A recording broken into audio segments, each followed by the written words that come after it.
നമസ്കാരം. അരങ്ങേറ്റത്തിലേക്ക് മാന്യ പ്രേക്ഷകർക്ക് സ്വാഗതം. അരങ്ങേറ്റത്തിൽ ആദ്യത്തെ അതിഥിയായി എത്തിയിരിക്കുന്നത് സംഗീതത്തിൻ്റെ വിവിധ ശാഖകളെക്കുറിച്ച് നല്ല ജ്ഞാനമുള്ള വിശ്വനാഥൻ എന്ന സംഗീതജ്ഞനാണ്.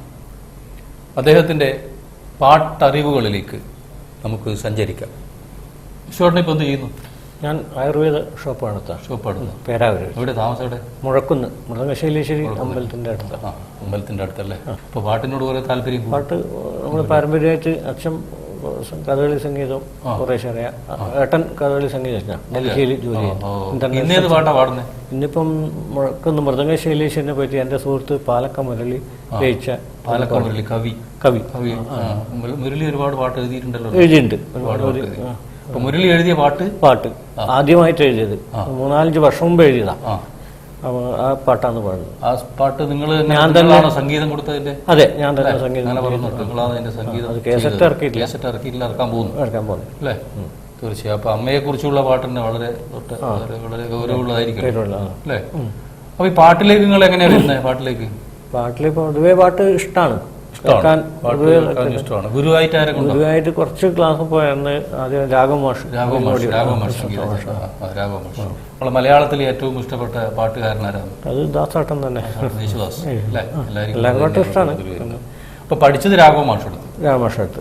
അപ്പൊ പാരമ്പര്യമായിട്ട് ഒരുപാട് അച്ഛൻ പാടുന്ന ആളല്ലേ? അതെ, അച്ഛൻ്റെ അച്ഛൻ ഭാഗവതരാണ്. അങ്ങനെ പാട്ടുണ്ട്. അപ്പൊ പാരമ്പര്യമായിട്ട് പാട്ട് കിട്ടിയിട്ടുണ്ടല്ലേ?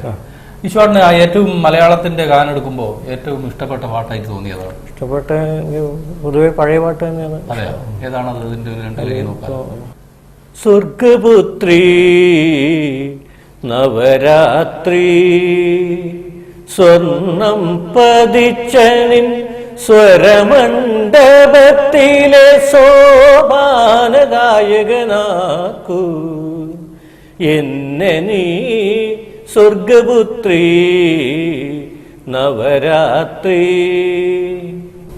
ഏറ്റവും ഇഷ്ടപ്പെട്ട സംഗീതജ്ഞനാരാ മലയാളത്തിൽ? ദക്ഷിണാവർത്തി, കർണാടക സംഗീതത്തിന്റെ അമ്പലത്തിലൊക്കെ മൃദംഗശൈലേശ്വരി വന്നിട്ടുണ്ട്. ദക്ഷിണാവർത്തി നല്ല നല്ല അറിവുള്ള ആളാണ്. ഇപ്പോഴത്തെ ഗായകരെ, ഇപ്പോഴത്തെ പാട്ടിനെ കുറിച്ചിട്ട് നിങ്ങളുള്ള ഒരു അഭിപ്രായം എന്താണ്? പണ്ടത്തെ പാട്ട് നമ്മളെ മനസ്സിലൊന്നും നിൽക്കും, നമുക്ക് ആസ്വദിച്ചാൽ മതിയാവില്ല. ഇന്നത്തെ പാട്ട് നമുക്ക് ഇപ്പോഴത്തെ ജനറേഷൻ അത് കൂടുതൽ ഇഷ്ടമായിരിക്കും. ക്ലാസിക്കൽ ഏറ്റവും ടച്ച് തോന്നിയതാന്നൊരു അല്ലൈപ്പായുതേ കണ്ണായൻ മനമിക അല്ലൈപ്പായുതേ അല്ലൈപ്പായുതേ കണ്ണായൻ മനമിക അല്ലൈപ്പായുതേ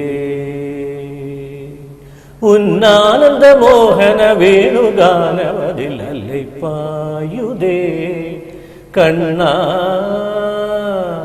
എൻ മനമിക അല്ലൈപ്പായുതേ. കഥകളി സംഗീതം സ്വാധീനിച്ചിട്ടുണ്ട്? ഇല്ല, കഥകളി സംഗീതം ഇല്ല. ഏട്ടൻ മാത്രമേ ഉള്ളൂ. ഏട്ടൻ ഡൽഹിയിലാണ്. കഥ സംഗീതം ആയിക്കോട്ടെ. വിശ്വാസം ഇന്ന് പാടുന്ന പ്രേക്ഷകർ കാത്തിരിക്കുന്ന നല്ല പാട്ടിനാണ്. അപ്പൊ അമ്മയുടെ ആണല്ലേ? സാക്ഷാൽ പ്രപഞ്ചേശ്വരിന്റെ ഒരു പാട്ട്. അത് നമുക്ക് ഇങ്ങനെ പാടാം. നയനാമൃതമാം നിൻമുഖനളിനമൻ മാനസ കമലിനിയിൽ നിത്യം വിടർന്നിടണേ എന്നമ്മേ മൃദംഗശൈലേശ്വരി ജ്ഞാനാംബികേ. നയനാമൃതമാം നിൻമുഖനളിനമൻ മാനസ കമലിനിയിൽ നിത്യം വിടർന്നിടണേ എന്നമ്മേ മൃദംഗശൈലേശ്വരി ജ്ഞാനാംബികേ. നിൻമുഖമന്ദഹാസം ഉഷസാക്ഷിതിയിൽ വിടരുമ്പോൾ നിൻമുഖമന്ദഹാസം ഉഷസാക്ഷിതിയിൽ വിടരുമ്പോൾ നിൻ കാക്കൂന്തലിൻ ശ്യാമവർണ്ണം രാവായ്പാരിൽ പടരുന്നു. നിൻ കാക്കൂന്തലിൻ ശ്യാമവർണ്ണം രാവായ്പാരിൽ പടരുന്നു. നയനാമൃതമാം നിൻമുഖനളിനമൻ മാനസ കമലിനിയിൽ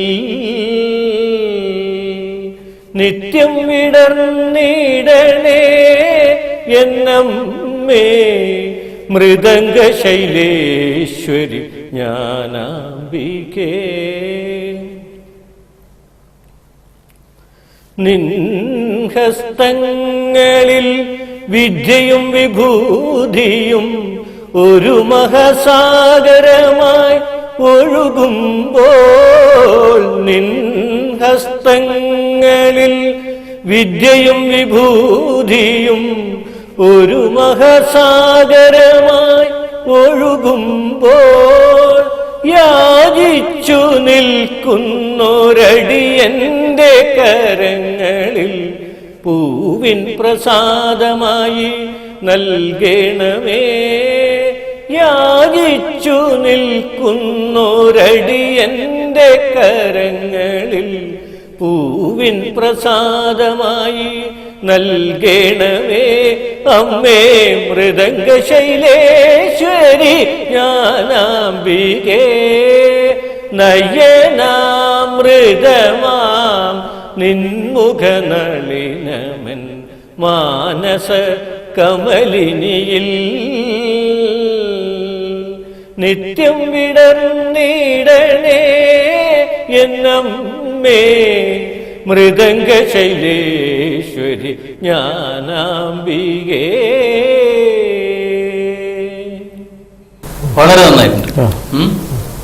വിശ്വാട്ടിന്റെ സംഗീതവും നന്നായി, ആലാപനം അല്ലെ. ഈ സംഗീതം കൊടുക്കാൻ ഒരുപാട് കഷ്ടപ്പെട്ടു തോന്നുന്നല്ലേ. അനുഗ്രഹം വേണം. എന്തായാലും ഈ പാട്ടിന് എഴുതിയ വരികൾ, മുരളി മുഴക്കുന്നിന്റെ വരികൾ വളരെ അർത്ഥവത്താണ്. അതൊരു ഭക്തന് ചെയ്യാൻ പറ്റുന്ന കാര്യമാണ്. അതുകൊണ്ട് എന്തായാലും അതും നന്നായിട്ടുണ്ട്. ഒരു കാസറ്റായിട്ട് ഈ പാട്ട് ഇറങ്ങിയിട്ട് എല്ലാവർക്കും ആസ്വദിക്കാൻ വേണ്ടി സാധിക്കട്ടെ. ഈശ്വരൻ ഇനിയും ഒരുപാട് പാട്ടുകൾക്ക് സംഗീതം കൊടുക്കാനും ആലപിക്കാനും വേദികളിലൊക്കെ ഒരുപാട് പാടുന്നുണ്ടല്ലേ, പാടുന്നുണ്ട്. തീർച്ചയായും ഒരു കാസറ്റായിട്ട് ഇറങ്ങട്ടെ. ഇനി ഒരുപാട് പാട്ടുകൾക്ക് സംഗീതം കൊടുക്കാൻ സാധിക്കട്ടെ. എല്ലാവിധ വിജയാശംസ.